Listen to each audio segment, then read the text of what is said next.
मैं विक्रम हूं, एक निजी जासूस, तेज, चालाक और हमेशा सतर्क। मेरे पास एक नया मामला है। रवि मेहरा नाम के एक व्यापारी की मौत हो गई है। पुलिस ने इसे आत्महत्या करार दिया है, लेकिन उसकी पत्नी को शक है। उसे यकीन है कि उसके पति की हत्या हुई है। विक्रम ने अपने सूत्रों से जानकारी जुटाई। सबूत इशारा कर रहे थे कि रवि की मौत एक साजिश का हिस्सा थी। एक गुप्त ट्रेन यात्रा, एक रहस्यमय फोन कॉल और गायब हुई एक डायरी रहस्य गहराता जा रहा था। विक्रम को यकीन था कि जवाब उस सुनसान स्टेशन पर मिलेंगे जहां रवि को आखिरी बार देखा गया था। रात के 11 बज चुके थे। ठंडी हवा चल रही थी। मैं अपनी मोटरसाइकिल से उतरा और स्टेशन की तरफ बढ़ा। उम्मीद थी कि आज रात कुछ सुराग मिलेंगे। इस मामले में कुछ तो गड़बड़ है और मैं सच्चाई का पता लगाए बिना चैन से नहीं बैठूंगा। प्लेटफॉर्म सुनसान था। एक बूढ़ा आदमी बेंच पर बैठा अखबार पढ़ रहा था। एक जवान लड़की खिड़की के पास खड़ी थी। उसकी पीठ विक्रम की तरफ थी। प्लेटफॉर्म के आखिर में एक कुत्ता भौंक रहा था। इसके अलावा वहां सन्नाटा पसरा हुआ था। ट्रेन आने की आवाज आई। धीरे धीरे एक पुरानी ट्रेन प्लेटफॉर्म पर आकर रुकी। इसके अधिकांश डिब्बे खाली थे। विक्रम ने बूढ़े आदमी और जवान लड़की को ट्रेन में चढ़ते देखा। वह भी उनके पीछे पीछे चढ़ गया। ट्रेन के अंदर का माहौल भारी था। हवा में एक अजीब सी गंध थी। विक्रम ने एक खाली सीट ढूंढी और बैठ गया। उसकी नजरें बूढ़े आदमी और जवान लड़की पर टिकी थीं। वे दोनों चुपचाप बैठे थे। उनकी आंखों में एक अजीब सी चमक थी। रवि मेहरा, तुम भी उसे जानते हो? विक्रम चौंका। उसने बूढ़े आदमी की तरफ देखा। हाँ, मैं उसे जानता था। मैं उसके केस पर काम कर रहा हूँ। यह कोई साधारण केस नहीं है जवान आदमी। रवि मेहरा की मौत कोई दुर्घटना नहीं थी, यह हत्या थी। विक्रम का दिल तेजी से धड़कने लगा। हत्या? आप ये क्या कह रहे हैं? ये लड़की, ये रवि की बेटी है। ये तुम्हें सब बता सकती है। जवान लड़की ने अपनी आंखें उठाईं। उसकी आंखों में आंसू थे। उसने विक्रम को देखा। मेरे पिता, वह इस ट्रेन में किसी ने मारा था। इस ट्रेन में? लेकिन यह कैसे मुमकिन है? मुझे नहीं पता।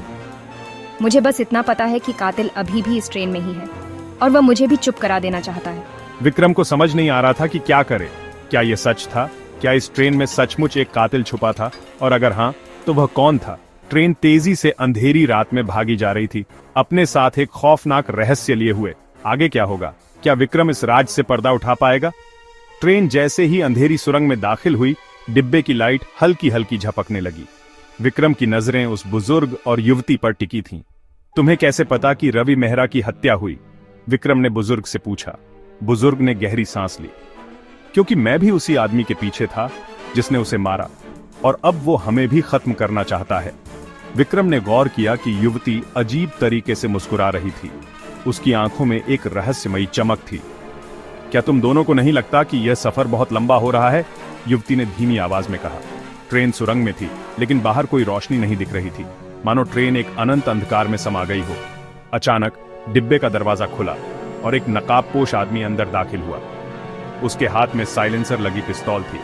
खेल खत्म विक्रम, उसने कहा, और ट्रिगर दबाने ही वाला था कि धड़ाम! युवती ने बिजली की फुर्ती से उसकी कलाई पकड़ ली और पिस्तौल छिटक गई। विक्रम ने मौका देखकर नकाबपोश पर हमला किया और उसे नीचे गिरा दिया।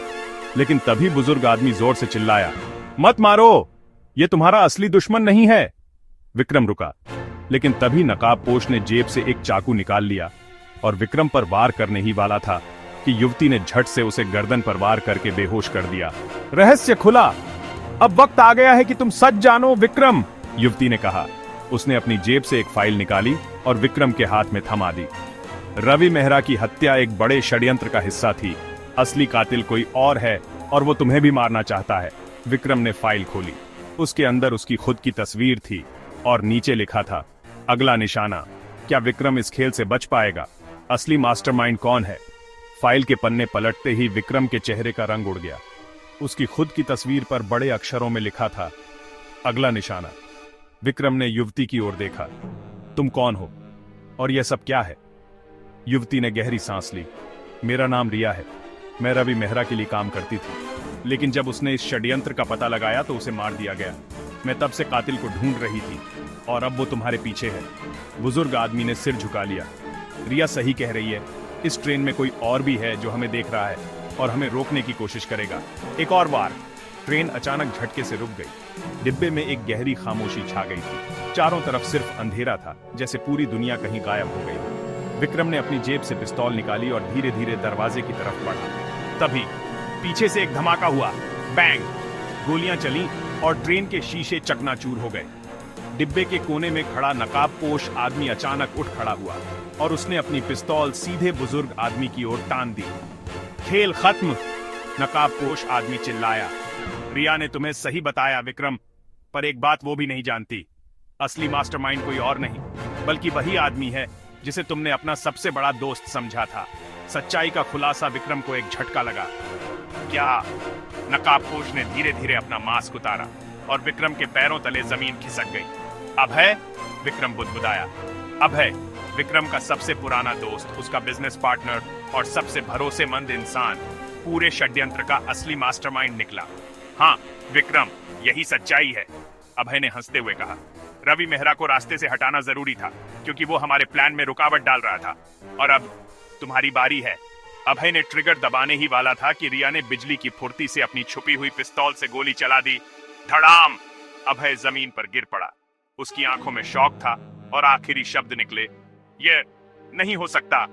अंतिम सफर ट्रेन एक झटके के साथ फिर से चल पड़ी। रिया ने चैन की सांस ली। अब यह खत्म हो चुका है विक्रम। बुजुर्ग आदमी ने विक्रम के कंधे पर हाथ रखा। लेकिन तुम्हारी लड़ाई अभी खत्म नहीं हुई। तुम्हारे खिलाफ जो षड्यंत्र रचा गया था उसमें और भी बड़े नाम शामिल हैं। अब तुम्हें सावधान रहना होगा। विक्रम खिड़की से बाहर देखता रहा।